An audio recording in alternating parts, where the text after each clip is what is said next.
자, 지난 시간에 이어서 우리가 이제 챕터 2 들어가기 전에요. 지난 시간에 했던 내용들 먼저 복습한다고 말씀드렸죠. 먼저 복습하고 그 다음에 진도 나가도록 할게요. 자, 그래서 복습 프린트물부터 확인을 합니다. 1번 빈칸 채우기가 있는데요.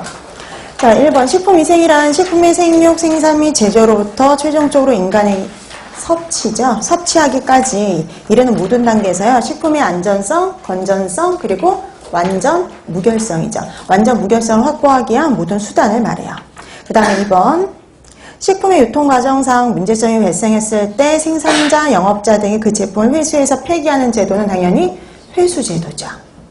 자, 그 다음에 3번 영업소에 출입하여 식품 등을 압류하거나 행정처분 이행 여부를 확인할 수 있는 사람은 식품위생 감시원이었죠. 그 다음에 4번 물품을 제조하거나 가공한 자에게 그 물품의 결함으로 발생할 수 있는 생명, 신체 손상 또는 재산상의 손해에 대해서요. 손해배상의 의무를 지우는 법은 당연히 식품 제조물 책임법이었죠. 자, 그 다음에 5번 집단급식소란 영리를 목적으로 하지 않으면서 특정 다수에게 계속해서 음식물을 공급하는 시설이죠. 특정 다수인데 여기서 이 다수는 50인 이상을 말을 해요. 자, 그 다음에 6번 제품의 제조일로부터 소비자에게 판매가 허용되는 기한을 우리가 뭐라고 그러냐면 유통기한 이렇게 얘기를 하죠. 판매가 허용되는 기한은 유통기한을 말을 해요. 그 다음에 7번 식품위생이란 식품, 그 다음에 식품 첨가물, 기구, 용기, 포장을 대상으로 하는 음식물에 관한 위생이었죠. 그래서 이 대상을 잘 확인해 두시면 됩니다. 그 다음에 8번 식품의 수분 함량이 많은 식품에서는 뭐가 문제가 되냐면 세균이 문제가 됐고요. 건조식품이나 과일 등에서는 곰팡이가 문제가 되죠.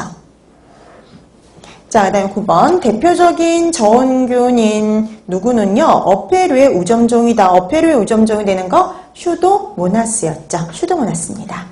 자, 그 다음부터는 이제 10번부터는요. OX 문제가 되죠. 자, 10번부터 봅니다. 기생충에 오염된 돼지고기, 그 다음에 푸른 곰팡이에 오염된 쌀, 이건 다 외부로부터 오염된 거니까요. 외인성 위의 요인이고요.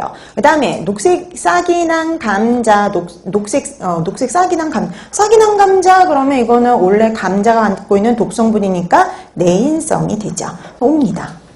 자, 그 다음 11번 식품위생행정에는요. 기구 및 용기, 포장의 규격과 기준 설정, 그 다음에 식품 영업의 개선 및 향상 유도, 식품 영양의 개선 및 향상 유도 등이 포함이 된다. 얼핏 보면 맞는 것 같지만 틀렸죠. 예, 그래서 여기서 왜 틀렸냐면요. 식품 영양 개선과 관련된 건 위생과 관련된 위생행정과는 전혀 관련 없는 사항입니다. 자, 그래서 11번에 X가 되죠. 이거 실제 이제 여러분 시험 문제 보기로 나왔던 것들이에요. 자, 그래서 11번에는 X가 되겠고요. 그 다음에 12번. 농수산물 품질관리법은요. 식품의약품안전처가, 그 다음에 학교급식법은 교육부가, 주세법은 기획재정부가, 먹는물관리법은 해양수산부가 주관한다. 이것도 X죠. 왜 틀렸냐면 먹는물관리법이요. 이 먹는물관리법, 물과 관련된 건 어디서 지금 관리하냐면 환경부죠. 환경부. 자, 그래서 12번에 X, 그 다음 13번. 자가품질 검사 주기의 적용 시점은요. 제품 제조일을 기준으로 하고 그 다음에 이에 관한 기록은 2년간 보관하도록 한다. 맞는 말이죠. 옵니다. 자, 그 다음에 14번. 식품 제조 가공업은 시장, 군수, 구청장 등에게 등록을 해야 되고요. 등록해야 되는데 그 중에서 주류를 제조하는 경우가 있잖아요. 그 경우에는 식약처장에게 등록하도록 하고 있죠. 옵니다. 자, 그래서 우리가 등록해야 되는 영업이 두 가지가 있었죠. 하나는 식품 제조 가공업이고요. 또 하나는 식품 첨가물 제조업이었어요. 근데 둘 다 기본은 시장, 군수, 구청장이지만요. 주류를 제조하는 경우는 식약처였죠. 자, 그래서 14번은 5가 되겠고요. 그 다음에 15번. 식품위생법상 식품조사 처리요. 유흥주점 영업은요. 영업 허가를 받아야 된다. 네, 맞는 말이네요.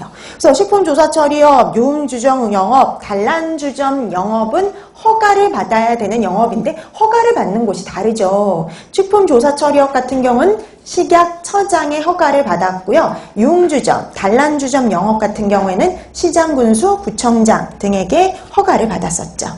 자, 그래서 15번에는 5가 되겠고요. 그 다음에 16번. 식품위생심의위원회가 조사 심의하는 사항에는요, 식중독 방지에 관한 사항, 식품 등의 기준과 규격에 관한 사항, 식품 및 식품 첨가물과 그 원조료에 대한 시험, 검사 업무 등이 있다. 그럼 심의위원회는 말 그대로 심의를 하는 곳이에요. 그래서 어떤 기준과 규격을 마련하는데 뭔가 위생과 관련해서 아주 중요한 사항을 대처하는 데 어떤 그 심의를 하는 곳이기 때문에 실제로 어떤 시험, 검사 업무를 하지는 않습니다. X죠. 자, 그래서 16번에는 X가 되겠고요. 그 다음에 17번. 화학적 합성품이란 모두 화학 반응을 일으켜서 얻는 물질을 말한다.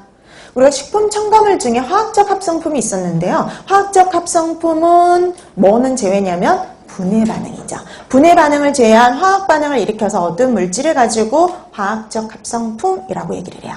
자, 그래서 17번에는 X, 그 다음에 18번. 식품 등의 표시사항에는 제품명, 업소명 및 소재지, 제조연월일, 내용량, 영업 허가번호, 원재료명, 식품의 유형, 성분명, 함량 등이 들어간다.